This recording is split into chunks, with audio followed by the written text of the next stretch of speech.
ছেলেদের জন্য বড় চুল রাখা শুধু স্টাইলই না, এটা এক ধরনের ইমোশন, বিশেষ করে আমার। কিন্তু পরিবার এবং স্কুলের টিচারদের জন্য এটা আমরা কখনোই রাখতে পারি না।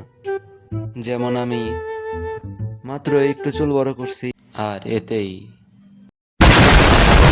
মানে আমার ওপর দিয়ে কি লেভেলের যে অত্যাচার হয়েছিল তা তোমরা ভিডিও দেখে ইতিমধ্যে বুঝতে পেরেছো।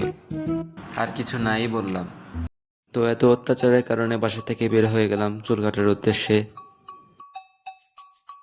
সুদীর্ঘ 1 ঘন্টা ধরে হাঁটার পরও আমরা ইতিমধ্যে কোনো সেলুন খুঁজে পাইনি, এবং অবশেষে আমরা একটি সেলুন খুঁজে পাই। সেজন্য আমরা তাড়াহুড়া করে সেলুনে ঢুকে যাচ্ছি।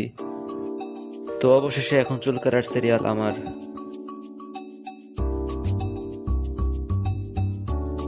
এবং আমার চুল কাটা শুরু হয়ে যায়।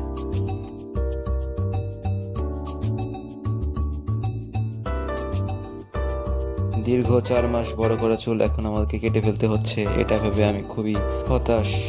তো দেখা যাক কি হয়।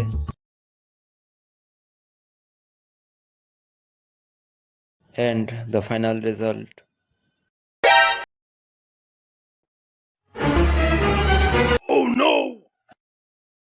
সব শেষ।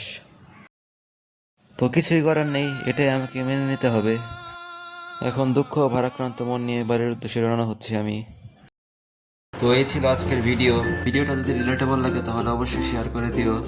আমি এক্সামের পর থেকে রেগুলার ভিডিও দেওয়ার ট্রাই করবো ইনশাল্লাহ। সো সবাই আমার পাশে থাকবেন।